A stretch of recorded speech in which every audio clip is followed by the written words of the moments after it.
ॐ सोमनाथाय नमः। ॐ मल्लिकार्जुनाय नमः। ॐ महाकालेश्वराय नमः। ॐ ओंकारेश्वराय नमः। ॐ वैद्यनाथाय नमः। ॐ भीमशङ्कराय नमः।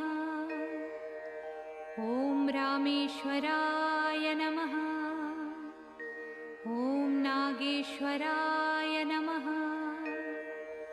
ॐ विश्वेश्वराय नमः। ॐ त्र्यम्बकेश्वराय नमः। ॐ केदारेश्वराय नमः। ॐ भुस्मेश्वराय